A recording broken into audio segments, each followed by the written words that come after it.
Buenas tardes. Ahí nos demoramos un poquito para arrancar porque, bueno, la gente va entrando despacito. Hay muchos que todavía no están. Les comento, para los que no nos conocen, Arte y Cultura para la Salud es una institución en donde trabajamos con el arte para prevenir y para apoyar todo lo que es salud. Siempre nos guiamos desde la creatividad y sabemos que la creatividad es la capacidad que nos permite expresar lo más íntimo de nuestro ser para proyectarnos y superarnos día a día, descubriendo así habilidades que ni nosotros pensamos que tenemos y que al mismo tiempo nos permite contactar con valores personales, así como cuidar de nuestra autoestima, aprovechar los tiempos para realizar actividades postergadas, y de este modo el hacer creativo nutre constantemente nuestra vida, no solo por todo lo que brindamos desde nosotros, sino también por aquello que estamos recibiendo de los demás.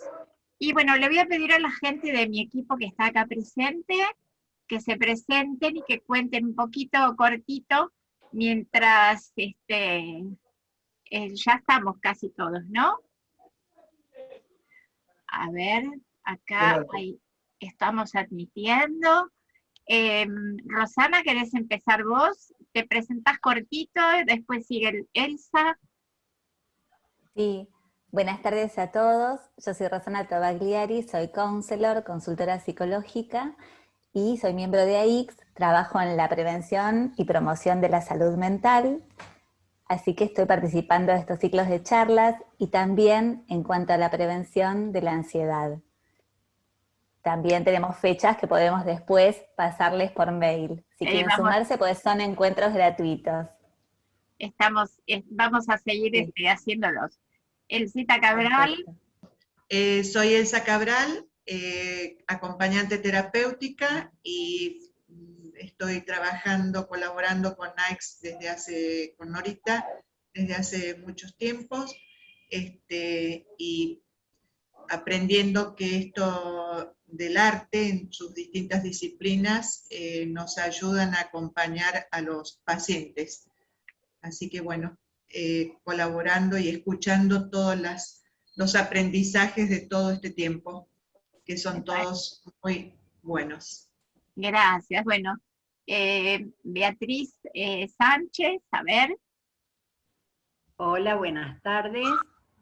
Soy miembro de AICS y estamos colaborando con la integración, con la salud a través del yoga, a través de psicología social, y uniendo estas disciplinas con todo el equipo, trabajando en prevención hacia una mejor calidad de vida. Y yo puedo agregar que hace muchos años que soy el marido de Beatriz. Qué suerte, en esta época eso no es nada fácil, no es nada fácil. ¿Quién más está del equipo? Ana. Bueno, soy Ana María Lanfranchi, soy licenciada en Psicología, estoy trabajando con AICS, y bueno, mi aporte es desde la psicología, desde distintos enfoques, siempre buscando como herramienta para trabajar el arte, la cultura, que es de mucha utilidad, especialmente para todo lo que es conectarse con el paciente, que el paciente se pueda expresar. Gracias, Ana. Somos más, pero bueno, no todas las veces podemos estar todos los que trabajamos en AICS, así que nos vamos turnando. Y hoy tenemos el honor, en el marco del día, en realidad el Día Mundial de la Enfermedad de Parkinson es el 11 de abril. Hoy tenemos la suerte de que esté el doctor Carlos Alberto Ciraolo, que hoy lo conozco porque el otro día en realidad tuvimos una reunión, pero estaba con barbijo, entonces mucho no lo podía ver, entonces dudaba, digo, a ver, ¿estamos hoy, doctor Ciraolo? Y es lo que pasa. Lo que es la pandemia, ¿no? Lo que es la pandemia. Sí, sí, sí. Bueno, les quería agradecer muchísimo de que esté con nosotros y que nos esté mostrando y dando tanta información que la gente tanto necesita. El doctor Carlos Alberto Sirabolo es especialista en neurocirugía, subespecialista en cirugía funcional y estereostática, profesor adjunto del Instituto Universitario del Hospital Italiano de Buenos Aires y del Servicio de Neurocirugía del Hospital Italiano de Buenos Aires. ¿Me equivoqué en algo? No, en nada, todo muy bien. Bueno, gracias. Bueno, y tenemos hoy el tema Parkinson. ¿Qué sabemos y qué hacemos? ¡Qué temón, eh! Lo dejo todo en sus manos. Bueno, muchas gracias. Gracias, Nora, por la presentación. Muy lindo compartir lo poquito que en las presentaciones con ustedes, gente muy pro y con diversidades tan amplias, con el centro en el arte y en la salud que también hace a la sociedad y a los pacientes que lo padecen y asumimos familiares. Hoy lo que vamos a charlar, voy a compartir pantalla, así. Allí, a ver, ahí está, ya le compartí. Perfecto. Hoy lo que vamos a hablar de un tema, como dijo Nora, un temón, que es la enfermedad de Parkinson, ¿no? Que a pesar de que es una palabra que siempre la escuchamos, una enfermedad que a veces o conocemos a alguien, o tenemos un familiar, o alguien nos comenta, evidentemente no es una enfermedad moderna, pero vamos viendo que 1 de cada 1000 personas padecen una enfermedad de Parkinson y están dentro de las enfermedades neurodegenerativas, y dentro de este grupo es después de la enfermedad de Alzheimer, otro tema que otro día si lo charlamos, la enfermedad de Parkinson tiene un impacto importante dentro de este grupo, y tenemos 2 cositas para considerar, que es progresiva y que lamentablemente hoy, 2021, es incurable. Y esto hace de que a pesar de los nombres, a pesar de que la escuchamos, es muchas veces, aunque no les parezca desconocida para muchos, incluso para los mismos cuidadores, de todo lo que puede acarrear y llevar a una enfermedad de un paciente que padece Parkinson, y también lo que provoca en el paciente con un importante aislamiento social. No solamente la enfermedad psicofísica, sino también la enfermedad social, y es por eso que nosotros lo que buscamos desde el punto de vista de la ciencia, ya sea médicos como todo lo que aporta a la parte coadyuvante a la misma, es mejorar los síntomas y con ello es acompañar o mejorar la calidad de vida. Como dijimos recién, es progresiva, por lo tanto es crónica y está dentro de los cuadros neurovegetativos. Y uno siempre asocia al Parkinson con la afectación del movimiento, que obviamente es la principal causa. Afectas otras estructuras y eso hace que tiene muchas formas de presentarse, tanto sea en el comienzo como en la parte más florida de la enfermedad, por lo que tiene otras características no motoras que las hacen también, no por eso menos dramática y con un impacto de su compromiso. Entonces nosotros podemos decir que clínicamente, para que nos entendamos, tiene un trastorno motor típico. Ese trastorno motor es, en primero, que se altera la pérdida del conocimiento, del movimiento. Hay una disminución de eso, en el cual médicamente se llama asinesia. Es como la falta de mover. Hipocinesia, mover poquito, hipercinesia, mover mucho. Tiene eso que es la lentitud, que dijimos recién, la bradicinesia, y muchas veces puede estar acompañado con temblor o rigidez de una parte del cuerpo, de un miembro, o de todos los 4 extremidades y el tronco. El inicio generalmente es asimétrico. ¿Qué quiere decir esto? Que comienza afectando o un brazo, o la pierna, o el brazo y la pierna de un lado del cuerpo. Y al comienzo, lo que nosotros llamamos luna de miel, es que responde al tratamiento dopaminérgico. Hay otras importancias que nosotros estamos hablando de Parkinson, porque también habrán escuchado la palabra parkinsonismo. Como dije recién, es una enfermedad que, como afecta la parte de todos los cuadros neurovegetativos, hay otras enfermedades que son similares al Parkinson y por eso estas se llaman parkinsonismo y que son secundarias a otros procesos degenerativos o procesos vasculares o tumorales. Lo que se altera, por eso decía muy bien recién, que la dopamina, o sea, una droga muy sensible a la mejoría en los inicios de esta enfermedad del Parkinson, es porque se altera la vía dopaminérgica nigroestriada, que ahora la vamos a ver un poquito en detenimiento, sin entrar mucho en fotos o imágenes médicas que no son muy del agrado y menos a esta hora y con pandemia. Entonces, no podemos decir que el parkinsonismo es cualquier síndrome con lentitud y escasez de movimiento y tiene diversas causas.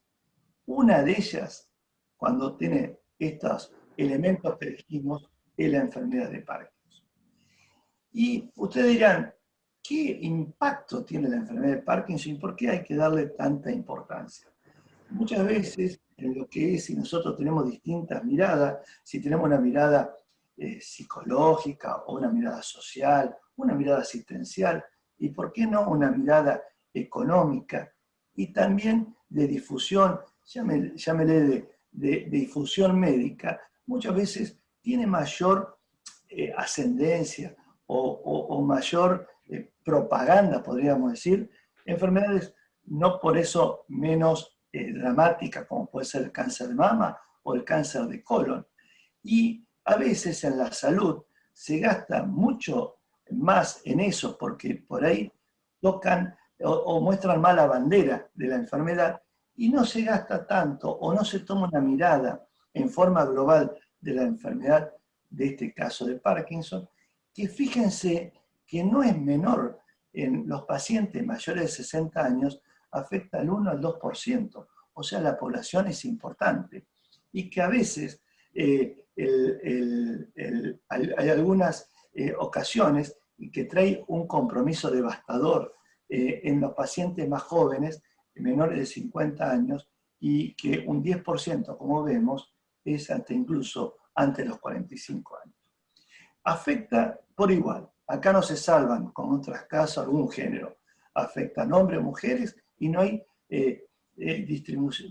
digamos, una alteración o una prevalencia en raza. Si ustedes ven el cuadrito al lado, simplemente como algo gráfico importante, van a ver en la línea de abajo los años y van a ver la prevalencia en el cual realmente todos, como dijimos, empieza a partir de los 60 años, pero que viendo los distintos países o razas, más o menos está en igual medida.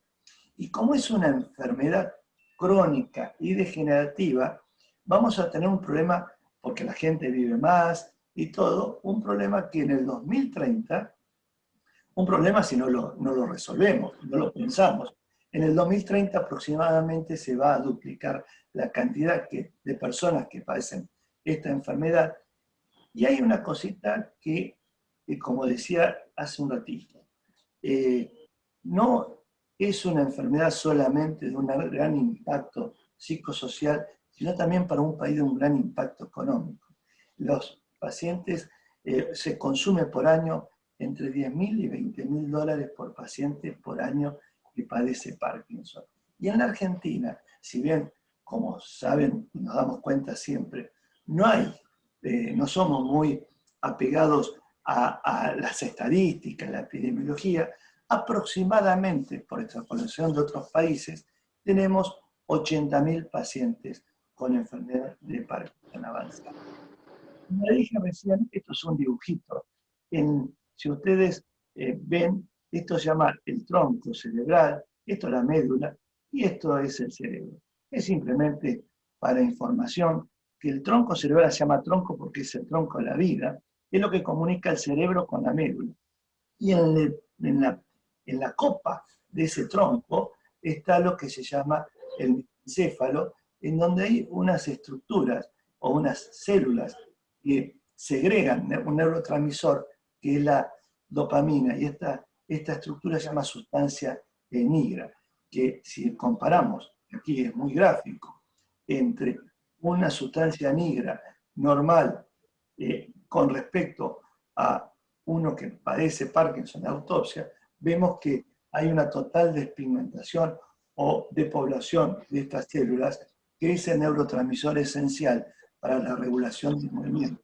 Y obviamente, en esa unión o esas conexiones interneurales, cuando falla o falta esta dopamina, altera totalmente el movimiento.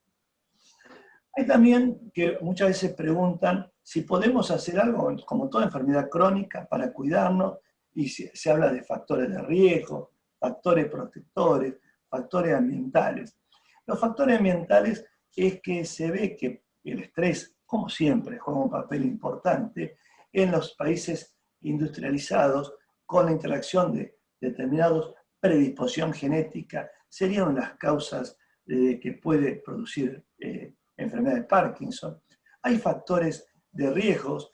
En lugares se ha demostrado, en regiones donde se usan muchos pesticidas o metales pesados, o en pacientes que por usar estos tienen trabajos como los agricultores, hay mayor incidencia en esta enfermedad, como si también en general, si bien no es una enfermedad heredo familiar, hay cierta impacto o implicancia familiar en los pacientes con enfermedad de Parkinson. Y aunque hay también factores protectores, y fíjense que dos de los primeros son los más ricos, la ingesta de café.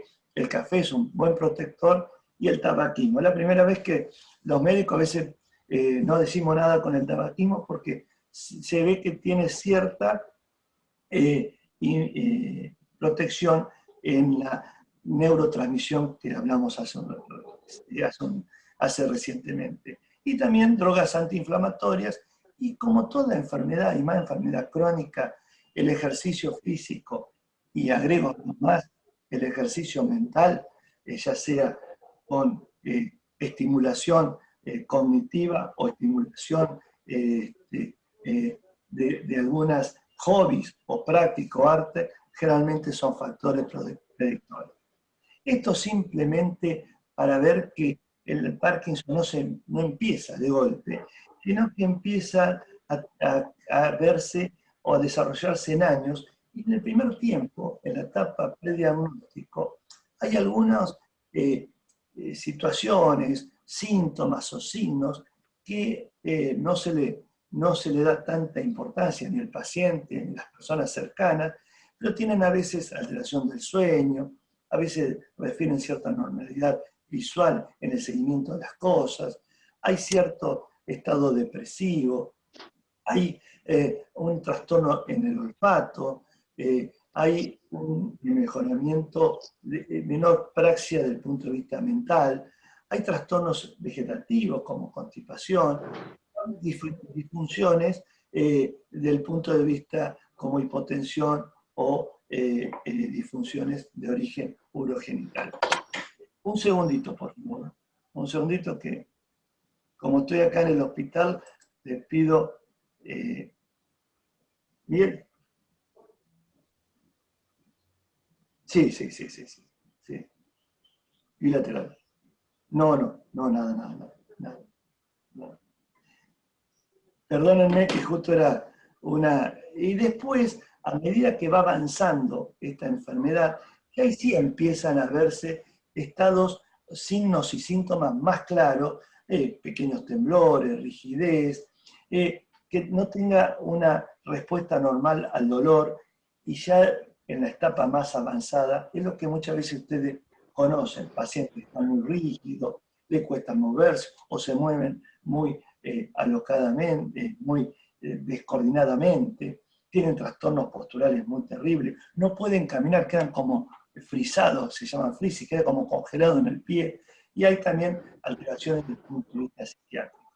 Por lo tanto, este grafiquito muy sencillo, ustedes verán que lo que dije al comienzo de la charla, no solamente hay alteraciones de los signos motores, sino también alteraciones de síntomas no motores, ya sea desde el punto de vista orgánico o psíquico.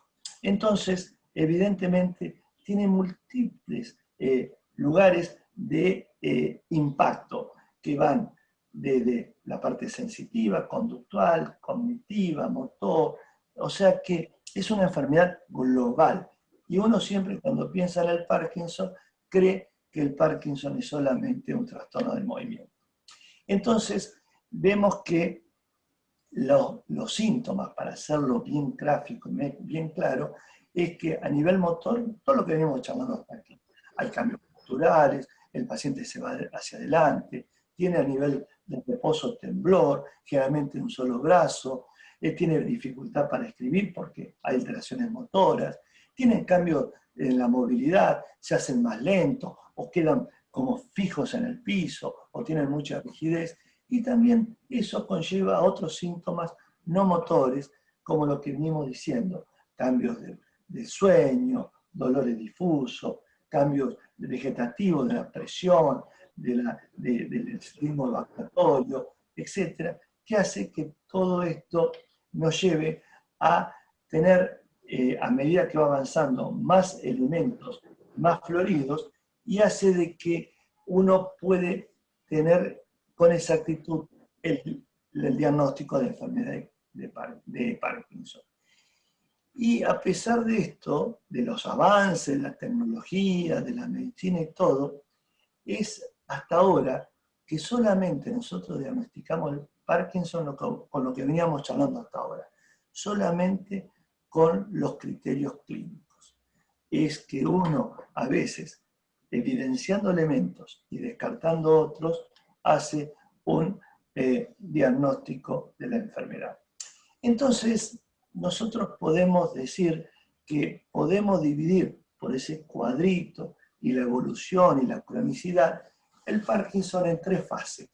Una fase 1, que es generalmente la parte denominada luna de miel, que es solamente tiene lo que dijimos, el comienzo. Tiene algunos trastornos de constipación, algunos trastornos de la presión arterial, algunos trastornos de que se marea cuando está parado.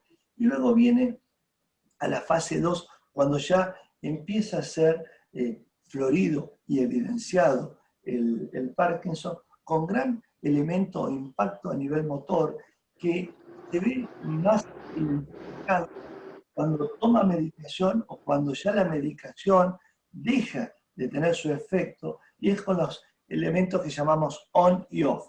On es cuando está con la medicación en actividad, y off cuando está apagado. Y eso hace de que a veces incluso esta medicación en lugar de no solamente mejora algunos elementos motores, pero a veces exacerba otros elementos motores. Entonces es aquí ya donde el paciente necesita más, digamos, ayuda, porque si bien sigue siendo parcialmente autónomo, realmente necesita ayuda porque a veces le cuesta o moverse o escribir o otros elementos de la vida diaria.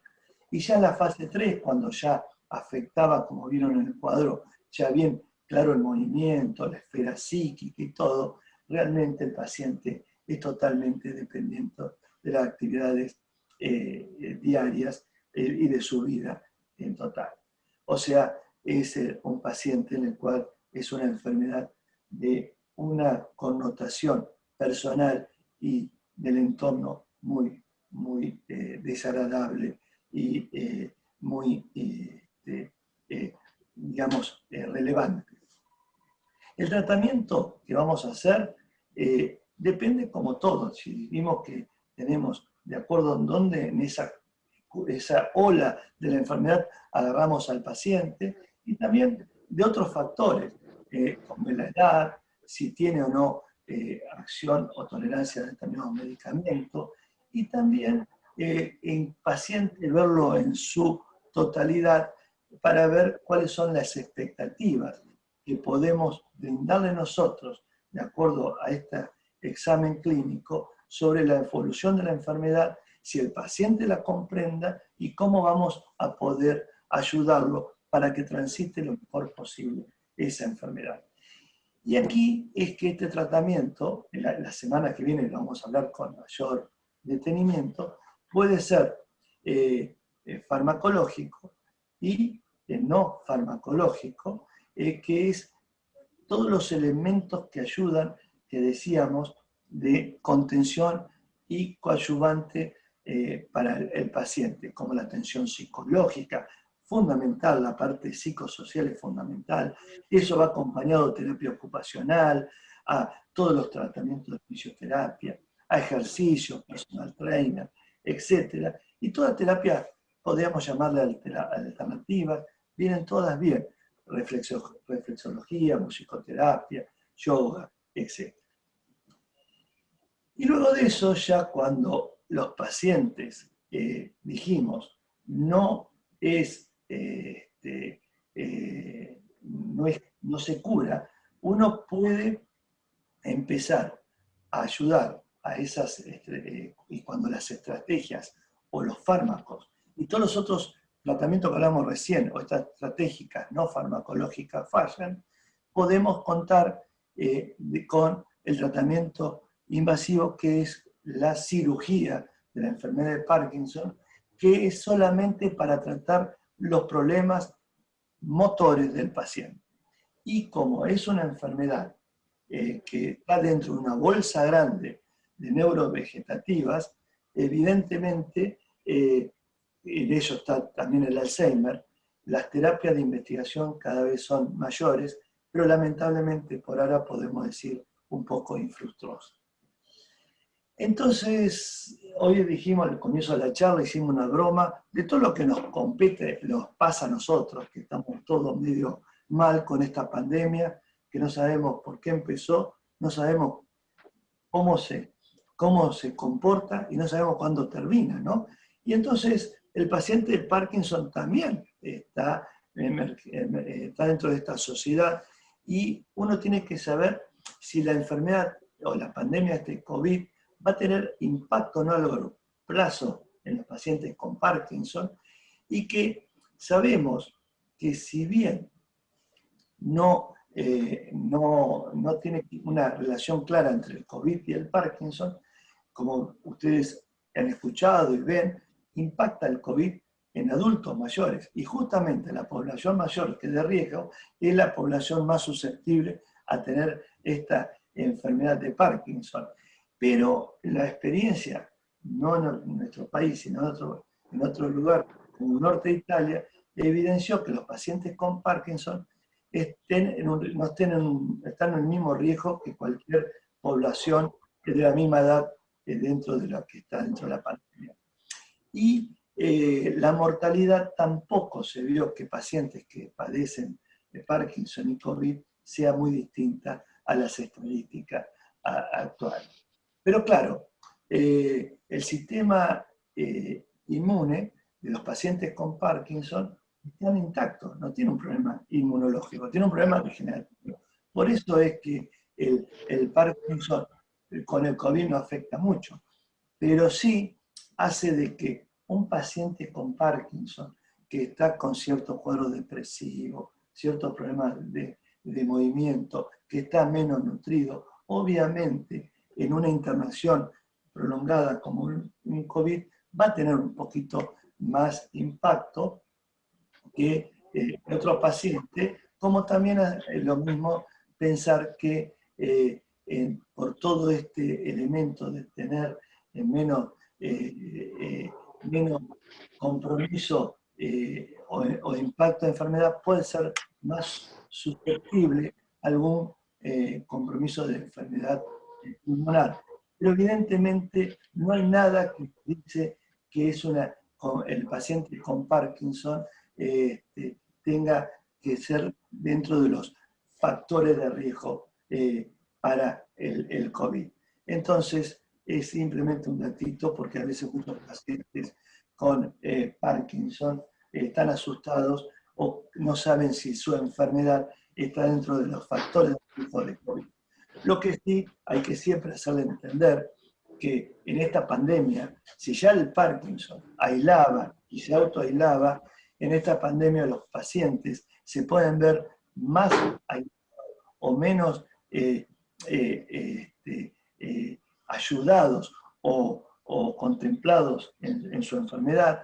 Hay que tener cuidado en que esté por los temas de cierre y no cierre y movilidad, que tenga bien, digamos, una reserva de medicamentos, que sepa de que va a estar más encerrado, entonces que busque otras estrategias, ya que no puede ir a caminar por la plaza, que lo haga alrededor de la mesa en la casa, pero que se mueva, porque uno de los problemas que tienen los pacientes con Parkinson es que la falta de la parte física, de ejercicio físico, no es muy aconsejable y es contraproducente para los pacientes de Parkinson. Y también la parte psíquica, que no escuchen ni noticias, ni televisión, que vean Netflix o pinten, que es muy lindo, o que lean libros, pero que realmente, digamos, no se enganche, porque la salud social, la salud psíquica y social también es muy importante en los pacientes con Parkinson. Entonces, para ir cerrando, es que el impacto de cómo impacta la enfermedad de Parkinson, y vimos que le impacta de lleno en la calidad de vida en todos los sentidos, en el hogar, en la familia, en el trabajo, en la vida social y en el ocio. Es una enfermedad progresiva que cada vez la vida cotidiana autónoma se va perdiendo y cada vez necesitan más de cuidadores. Eso hace de que hay mayor exigencia de este cuidado, tanto físico y mental y emocional, que no hay que olvidarse. Hay que enfrentarlo porque, como toda enfermedad degenerativa y crónica, hay determinados prejuicios, hay estereotipos, porque en el comienzo de la enfermedad, por la rigidez o el temblor, hace de que se puedan estar aislados. Hay que empezar a entender lo que llamamos de expectativa, que el afrontamiento de esta enfermedad se planifique de tal manera en el que juegue mucho la familia, los trabajadores sociales, los psicólogos y también, ¿por qué no?, otros pacientes, para que entre todos nos ayudemos y lo ayuden para llevar a afrontar mejor esta enfermedad que le tocó experimentar. Y pensar lo siguiente, que todas las personas, todo esto que dije hasta recién, suelen vivir y experimentar toda esta conducta de una manera muy, muy negativa. Creen que están siempre en ridículo, se inhiben al salir, no pueden desarrollar una vida social y se van encerrando, y entonces hay que tratar de romper ese círculo vicioso para mejorar o contrarrestar este impacto en su calidad de vida. Obviamente que toda esta enfermedad aumenta, como cualquier enfermedad degenerativa, la mortalidad, pero como hay cada vez mejores tratamientos, el costo económico, como dije al comienzo de la charla, va en crecimiento y hace de que todo lo que nosotros estamos pensando, que fíjense que empezamos a charlar de una enfermedad y en realidad lo que menos hacemos es charlamos de la enfermedad. Charlamos de una persona, que en este caso padece un Parkinson, en el cual eso lleva a una enfermedad neurodegenerativa que no solamente lo afecta a él, sino a todo su entorno, a su parte social. Y si queremos tener distintos tratamientos, debe ser multidisciplinario y de altísima calidad y efectividad. Y bueno, estamos en Argentina, yo soy fanático de Argentina, me parece que criticar a Argentina no, yo estoy fanático en Argentina, pero ¿qué pasa? Estamos lamentablemente, dentro de un país en subdesarrollo. Entonces hay que hacerle entender a los pacientes y trabajar más para que esté dentro del programa médico obligatorio, para que tenga reembolso, y buscar para que cada digamos, tratamiento, sea farmacológico o quirúrgico, pueda llegar a todos a través de un programa asistencial médico global, que no haya barreras geográficas. Hoy en día, lamentablemente, se ve mucho en la pandemia, no todo el país es homogéneo en los tratamientos, ni tampoco en la salud, y pensar de todas las otras terapias que tenemos que hacerlo y que debemos brindarle al paciente, y lo mismo al paciente que vive en la capital federal que en Formosa. Y realmente el tema es que hay que ver cómo se mejora la vida diaria de un paciente con Parkinson. Y la otra cosita es que, le decía de las barreras geográficas y especializaciones y todo, es que tampoco hay que discriminar. Nosotros tenemos que pensar en el que un paciente con Parkinson tiene los mismos problemas y las mismas necesidades, sea de un grupo etario determinado o de una clase social determinada. Muchas veces nos conformamos, como decimos, y bueno, no podemos hacer todo lo que hacemos, bueno, por lo menos le damos esto. La palabra en medicina, por lo menos, o ya que estamos, o podemos hacer hasta esto, es bueno en la parte de arquitectura o de ingeniería. Cuando uno hace una casa, y bueno, ya que estamos, le hacemos una cosa más, y por ahora podemos hacer esto, o podemos llegar hasta esta cosa. En medicina no, en medicina son todos iguales. Digo esto porque si lo pueden transmitir, a veces no es lo mismo el tratamiento de un paciente con una enfermedad degenerativa en un lugar privado, que en un lugar público, en una provincia que otra. Y eso no nos podemos permitir, y tenemos que trabajar para eso, porque la plata en la salud está con una visión privada pública.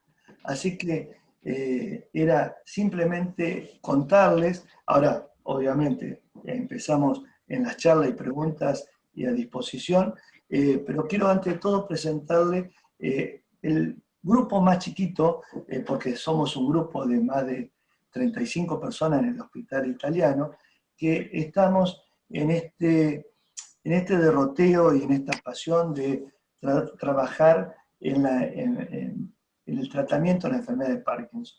Aquí estoy con los neurólogos, la doctora Stefani, el doctor Bauso, la doctora Ciancalini, y obviamente faltan otros, faltan los ingenieros, que son importantísimos, bioingenieros para esto, faltan los psicólogos, psiquiatras, etcétera, que hacen que todos los días podamos darle algo más al paciente. Y yo agradecer este pequeño espacio con ustedes para difundir un poquito de lo que para mi modesta forma de ver es el Parkinson, el impacto que tiene en la sociedad, y que tengamos que tratar de visibilizarlo más para que toda la gente pueda llegar a un tratamiento eficaz, adecuado, del año 2021, y que sea igual para todas las personas que, como dice la Constitución, habitan en este país. Así que muchas gracias y estoy a las preguntas. Dejo de compartir, así nos vemos las caras. Bueno, perfecto. Gracias, doctor. Yo quería arrancar con una pregunta que por ahí dijo algunas cosas al principio, pero que me quedé con algo que me faltaba. cuando dijo que para el año 2030 se duplica la cantidad de personas. ¿Eso significa porque se extiende el nivel de vida, se mejora la calidad de vida del paciente o cuál es la causa? Muy buena la pregunta. Sí, si uno va viendo que la población va mejorando por los avances, como decíamos recién, tecnológicos, los avances de la medicina, y la gente se va haciendo más longeva, y obviamente eso va aparejando de que haya cada vez más pacientes con enfermedad de Parkinson, o que se mantienen su enfermedad de Parkinson, porque como dijimos no se cura. Pero además, si estamos pensando en una enfermedad degenerativa, una de las cosas que más sabemos que ya empieza a impactar en la salud es el estrés. Pero no, no solamente el estrés de ponernos nerviosos, el estrés climático, el estrés del agua, el estrés de la alimentación, y todo eso hace de que favorezca el aumento de las enfermedades degenerativas. Entonces, por varios lugares. Primero, porque las personas viven más. Segundo, porque hay factores, ustedes ven los factores de riesgo que tiene un Parkinson y van pegando de lleno en los países industrializados o cada vez más avanzados. Y eso hace de que también, lo último, que como cada vez tenemos mejores formas de diagnóstico y también mejor elemento de pesquisa, y como esto que estamos haciendo ahora, de visibilizar la enfermedad, obviamente vamos a hacer más diagnóstico de Parkinson. Entonces, en general, se presume que en el 2030, Argentina, si seguimos como todo el mundo, en lugar de tener 80.000, vamos a tener casi 200.000 pacientes con Parkinson. Ok, bueno, muy claro. Lo dejamos abierto a las preguntas de los que quieran hacer. Lo que sí, preguntas que no tengan que ver con la cirugía, porque el doctor va a seguir la semana que viene con el tema Parkinson y específicamente cuándo se opera. O sea que todo lo que tenga que ver con la cirugía lo dejamos para la semana que viene. Y hoy le preguntamos con todo lo anterior. Ahí, Rosita Vergó. Sí.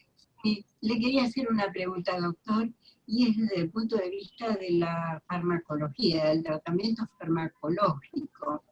O sea, desde mi ignorancia respecto de esto, quería preguntarle cuáles son los tratamientos farmacológicos de elección y si tienen que ver con el estrés oxidativo celular, es decir, si son antiformación de radicales libres, si son proenzimas antiinflamatorias, es decir, si tiene algo que ver actualmente con ese tema, con esa temática, la farmacología. Sí, bueno, gracias Rosa por la pregunta. Empecemos por lo último.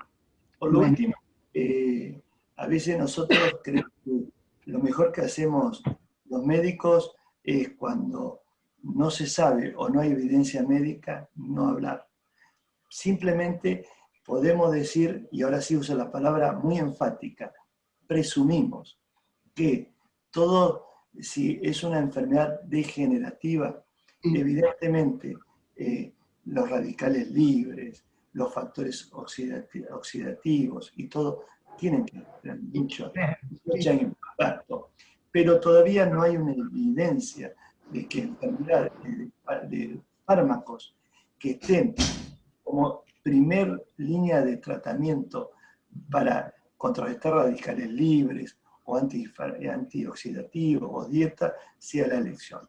Lo que uno hace a nivel farmacológico, por eso llamábamos lo que es la luna de miel. ¿Por qué usa siempre la palabra luna de miel? Porque la droga más importante es que, ¿se acuerdan el cuadrito que la sustancia negra formaba dopamina? Y la dopamina es la que hace de que la conexión, esos neurotransmisores, producen una serie de elementos para favorecer o inhibir determinadas funciones del cerebro. Y esa dopamina, cuando falla, es donde se empieza a aflorar esta enfermedad del Parkinson. Entonces, la droga que hay, la droga de elección, y por eso siempre funciona bien, es la dopamina. Luego hay otros neurotransmisores, y por donde aborda la parte farmacológica es por los neurotransmisores, los elementos que uno en la neurona conoce. Por eso hay algunos elementos del sistema colinérgico, serotoninérgico, etc. Y yo le decía la luna de miel, porque antes de la década del 60, la enfermedad de Parkinson, bueno, era una enfermedad, si ahora es desconocida, imagínense mucho antes, y mucho antes cómo se trataba, mucho más difícil. Pero en la a principios del 50, un poquito de historia que por ahí les puede interesar, que ustedes son gente de la cultura, les va a gustar, es que en un paciente con Parkinson, un neurocirujano operando, nada que ver, un aneurisma, que es un globito, una arteria que se rompió, de una arteria que se llamaba coroidea, cuando la fue a tocar, para que se rían un poco, se le fue la mano, y hizo una lesión en una estructura cercana a esta red dopaminérgica, que son una serie de conexiones, estaciones que tiene la base del cerebro, que se llaman núcleo de la base. Y cuando hizo eso, el paciente se despertó, curado de su aneurisma, y curiosamente mejoría de sus síntomas parkinsonianos. Entonces, claro, ahí comenzó a decir, bueno, lo que se presumía por estudios experimentales toda esa época era que si nosotros rompemos, en ese momento se pensaba así, esa estructura, ese factor inhibitorio que hacía de que el paciente tuviera trastorno del movimiento, desaparecía y mejoraba la enfermedad de Parkinson. Y ahí empezó, después lo vamos a charlar la semana que viene, era la enfermedad, la cirugía de Parkinson, que uno metía una agujita y quemaba esa parte. Pero luego, en la década del 60, fueron los avances cada vez mayores, y se vio, y ya se comprendió y entendió bien la función de la dopamina. Y ahí se empezó a dar levodopa, la famosa levodopa a los pacientes de Parkinson. Y ahí decíamos que nosotros, la luna de miel, es en esa etapa, 7, 8 años, que las cirugías, obviamente, se fueron al demonio, nadie se operaba, porque con una pastilla, con la levodopa, los pacientes mejoraban. Pero el tema es que en esa parte de que mejoraban y todo, llega un momento que las drogas ya no tienen una acción tan efectiva en estos neurotransmisores. Es lo que nosotros llamamos refractariedad de la droga. Y es por eso que luego volvió a surgir en la década de 90 la cirugía. Pero para finalizar la pregunta, que fue muy interesante, hoy en día se va conociendo más la enfermedad, pero farmacológicamente estamos como en un plató. No hay grandes avances en la medicación. Sí en la cirugía, que la semana que viene vamos a hablar de eso. Buenísimo, Doc, muchas gracias. Ya que estoy, le hago otra. ¿Hay algún modelo animal para estudiar el Parkinson? El Parkinson se estudia, sí, el modelo usted dice de poder actuar sobre animales, ya sea para estudiarlo o para ver el tratamiento. Siempre hay. En medicina, toda la etapa educativa y de investigación también entran los animales. Hoy, por motivos que ustedes ya conocen, es mucho menor, pero en Francia, para ser más preciso, en Grenoble, en Seattle, en Estados Unidos, y en Sheffield, Inglaterra, hasta hace muy poco se trabajaba con chimpancés, en el cual se les producía el Parkinson y eran los mejores modelos de tratamiento para ver la efectividad del medicamento y de cirugías. Muchas gracias, Doc. ¿Puedo? Sí, sí, adelante. Hola, ¿qué tal? Buenas noches a todos. Mire, mi papá tiene 82 años y tiene Parkinson. Le han dicho parkinsonismo, pero bueno, tira para el lado de Parkinson al parecer, yo no entiendo mucho del tema. A mí lo que me preocupa, él vive solo y es una persona muy autónoma y no soporta la idea de que alguien esté ahí cuidándolo. De hecho, no quiere usar bastón porque es muy coqueto y dice que va a parecer viejo. Y entonces, nada, es todo un tema, ¿no? Ya se cayó 2 veces en la calle. A mí lo que me preocupa es que no está pudiendo hacer rehabilitación y tiene cada vez menos movilidad. Entonces, a veces va a caminar, a comprar algo, o con mis tías van a caminar un poco, pero no llega a caminar 3 cuadras, que ya no puede más. Mi temor es que con esto de la pandemia, que lo que hizo fue potenciar esta situación, ¿no? Y no ha podido ir a ningún lugar de rehabilitación y él tiene miedo que vaya alguien a su casa, si esto sigue pasando el tiempo, si no va a haber después chance de que a través de rehabilitación pueda lograr más movilidad. Porque al ser esto degenerativo, mi miedo es ese, o sea, que no pueda volver un poco atrás al menos. Bueno, clarísimo, y es un poco lo que queríamos, y vos has sintetizado en algo personal lo que la charla, digamos.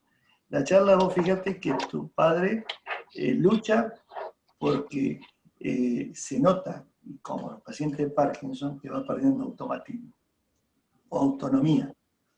En segundo lugar, el entorno se va desesperando porque no sabe cómo interaccionar.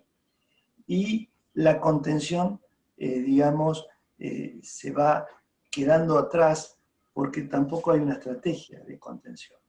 Entonces, lo que nosotros decíamos, que siempre cuando cualquier enfermedad, ahora estamos hablando de Parkinson, es primero, como dije hace un ratito, es ver al paciente que tiene Parkinson y hacer entender cuáles son la comprensión que tiene el paciente de su enfermedad y cuál es la expectativa que tiene.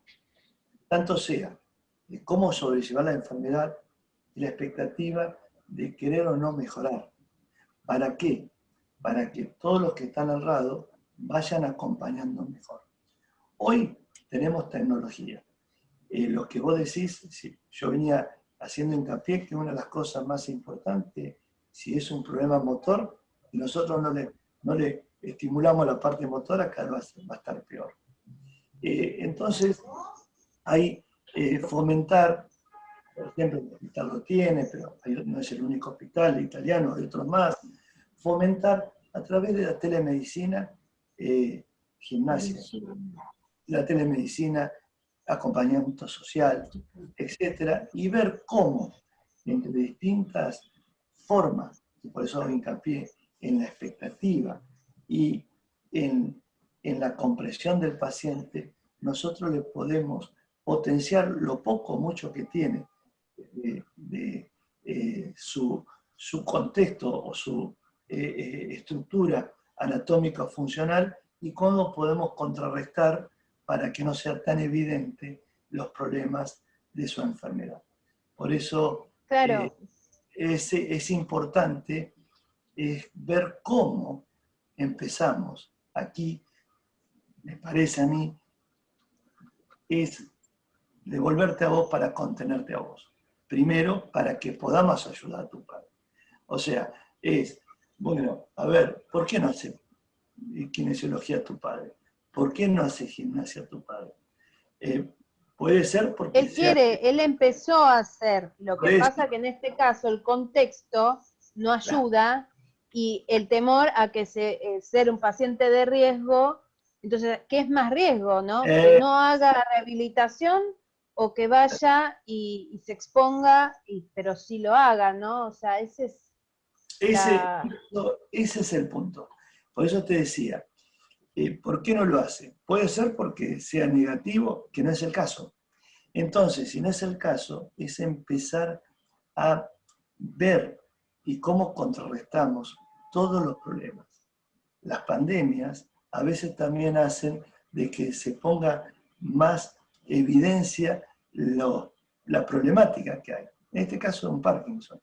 A lo mejor si charlábamos esta charla teníamos hace 5 años, y también muchos pacientes tienen problemas para ir a la kinesiología, o para contar de fonoaudiología, para una serie de cosas. Y vos fíjate qué importancia. Entonces, bueno, es entre toda la comunidad que tiene Parkinson, liderada tal vez por la salud y por grupos médicos, es contar qué es la enfermedad, en qué podemos ayudar, en qué podemos mejorar y todas las alternativas que hay. Porque yo lo dije al comienzo, a veces hay cuidadores de salud que no saben lo que es el Parkinson. Y te digo algo peor, hasta incluso, no muy lejos de acá de Capital, hay neurólogos que creen que todavía, 2021, la cirugía es experimental, o que los fármacos hacen mal. Entonces, ¿qué debemos hacer nosotros? Es ver cómo vamos potenciando y cómo tenemos que, es lo que siempre charlamos, una política sanitaria. Lo que yo vengo diciendo acá es que del pequeño granito que podemos hacer es ver cómo nosotros plantamos la bandera del Parkinson, la exponemos y también podemos decir todo lo que podemos hacer. Y debe ser transversal porque yo estoy hablando acá solo y si me pongo a charlar voy a hablar de un montón de tiempo de la cirugía porque es lo que hago y es lo que modestamente me preparé. Pero hay que ver que hay un montón de patologías, un montón de terapias y de especialistas que juegan en el Parkinson que debemos mostrarnos y para que el paciente acceda y también jerarquizar al paciente. ¿Viste? Hay veces que las terapias son costosas. Entonces dicen, bueno, el paciente no tiene obra social.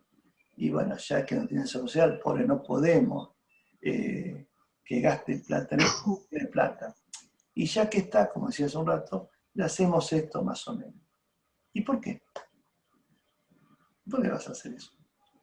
Entonces, es empezar a entender y comprender la enfermedad para que entre todos, y por eso es buenísimo esta charla de la comunidad, y que cada paciente con Parkinson se apoye en otro paciente con Parkinson, para que haga fuerza, para que no le pase lo de tu papá. En una cosa normal es ver cómo, ante una necesidad de pedido, de ayuda de tu padre para hacer kinesiología, cómo el sistema acude para poder brindarle eso a tu padre. Claro. Y por Gracias. último, chiquitito, ¿es hereditario? No, no está demostrado. Hay cierta incidencia familiar, pero no es hereditario. Gracias. Doctor. Gracias, Graciela Chiale. Sí, Hola. quería preguntarle al doctor, ¿qué tal? ¿Cómo le va, Marcela? Bien, yo soy enferma de Parkinson hace 10 años. Tengo puesto un DBS. Muy bien. Pero siempre los que tenemos este tipo de problemas aspiramos a algo más, a la cura, por ejemplo. Sé que hay varias líneas de investigación y quería saber en qué estado estaban esas líneas, si usted me lo puede contestar. Sí, tengo... Sobre la cura. Sobre la cura. Tengo, antes de eso, buenas noticias para usted. Una que me pone bien. Yo la veo y me parece, usted ratifíqueme, si usted no está bien con la cirugía del Parkinson. Hace las cosas sola, autónoma, todo, ¿no? A veces. A veces. Hoy no. Entonces ya eso es una buena noticia.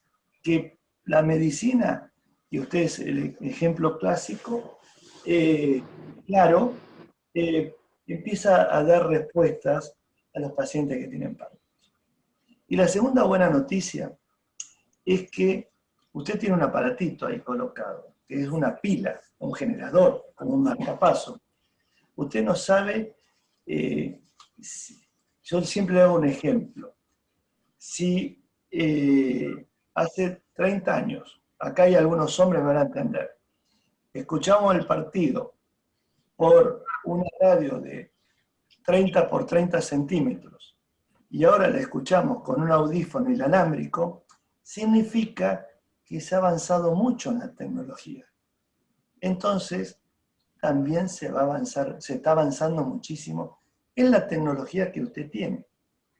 A su vez, como también la tecnología, no solamente los aparatos, sino la tecnología y los avances a nivel genético, a nivel inmunológico, etcétera, etcétera, hacen que comprendamos más la enfermedad y más al ser humano, también empiezan a haber más medicamentos que van a ser más específicos en todo esto. Y todo eso se va a resumir en una sola cosa, que se llama nanotecnología. Y esa nanotecnología o nanomedicina hace de que cada vez va a haber equipos que van a tener mejor acción sobre la parte motora y va a haber fármacos que van a tener mejor acción sobre la parte no motora. Entonces, Graciela, su pregunta, si hay avance, hay muchísimo, muchísimo avance. Y le digo una cosita más. Una de las pacientes, uno de los elementos que estudiaban los ARN para ver si podían actuar o interaccionar en las cadenas de las apoproteínas que hacían impacto en la enfermedad degenerativa como el Alzheimer, es lo que, gracias a ese avance, se usó para hacer la vacuna de Pfizer. Así que mire si no está en avance. Así que esa sonrisa linda manténgala más porque vienen cosas muy buenas para usted y para otros pacientes con Parkinson. Gracias, doctor. Qué lindo, qué linda noticia, realmente. ¿Alguna pregunta más que sea cortita? Así ya lo vamos, que el doctor ya lo cansamos hoy, me parece. Ángel, ¿no tenés alguna pregunta para hacerle al doctor? No pregunta, sino para comentar que cuando dijo de las estadísticas que son 1000 personas, de cada 1000 personas, una tiene Parkinson, yo me saqué el premio.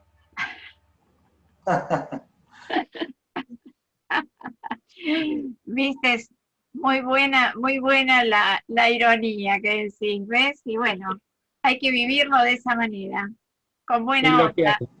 Es lo que hay, exacto.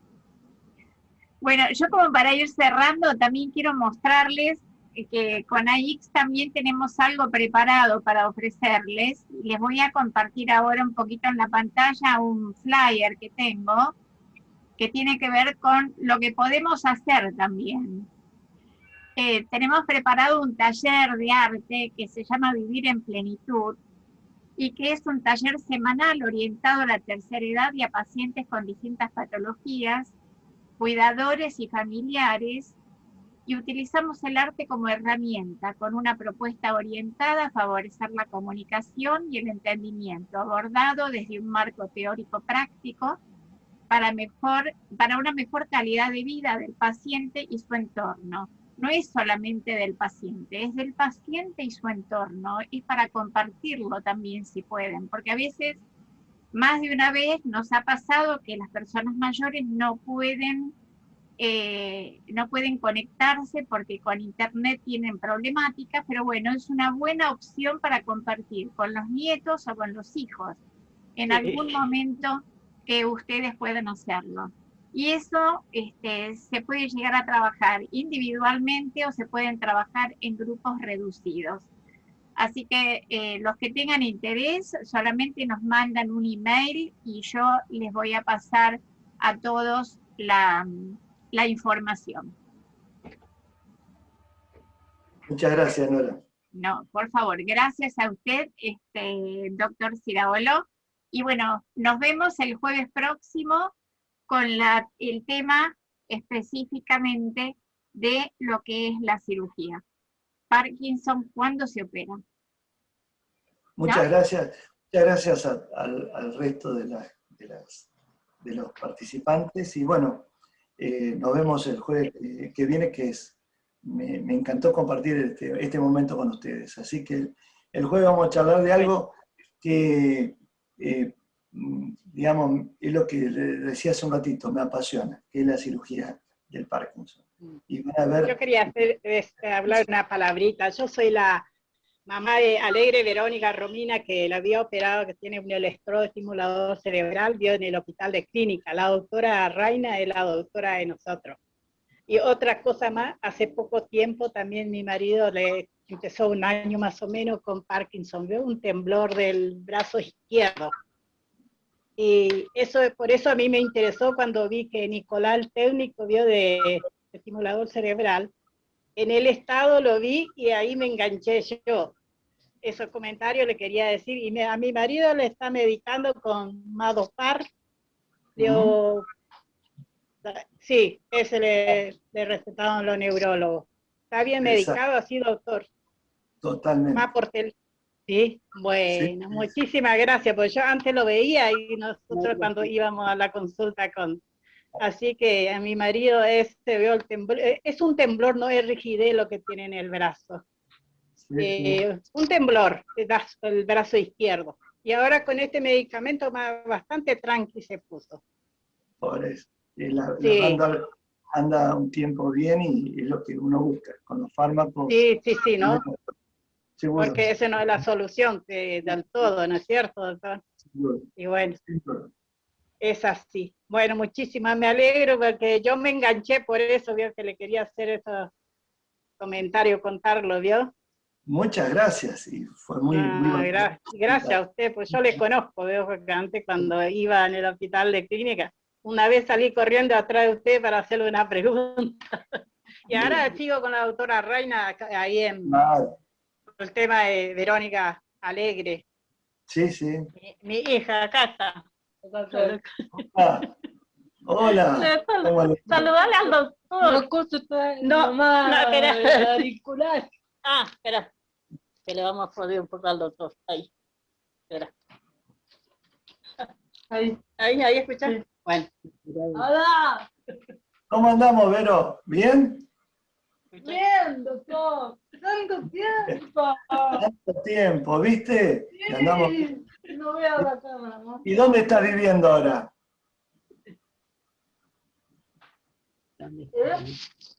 ¿Dónde estás viviendo ahora? Acá en casa.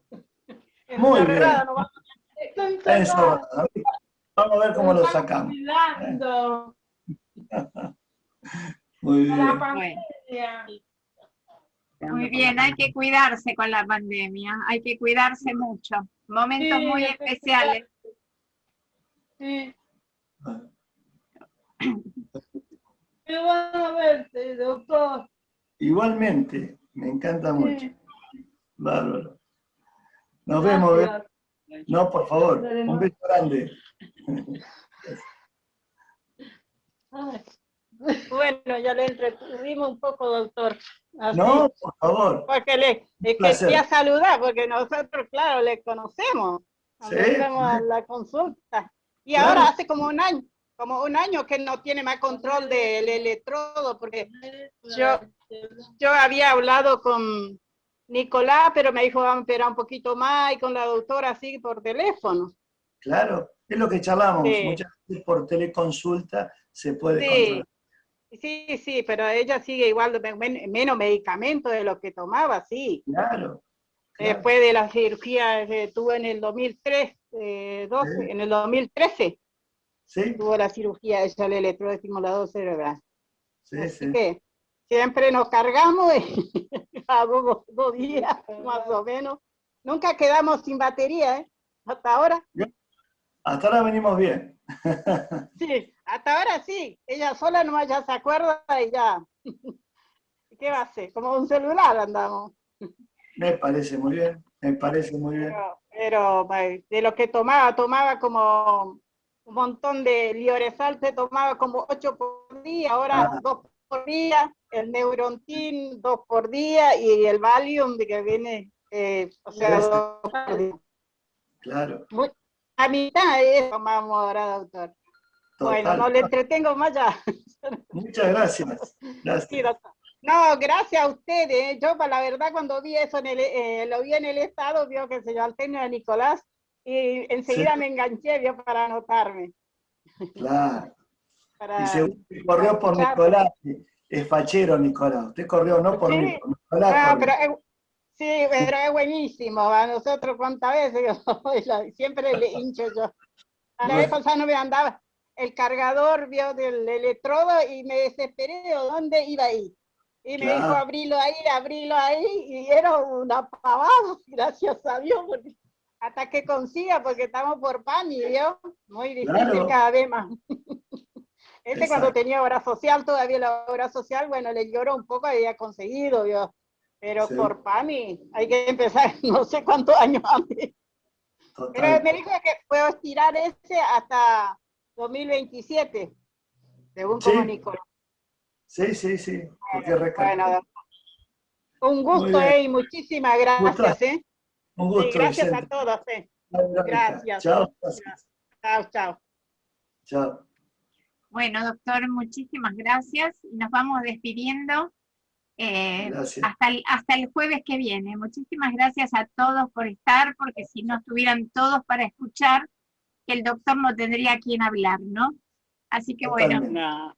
El gusto de nosotros. Muchísimas mío, la verdad. Gracias a todos. Gracias. Gracias igualmente. Hasta luego.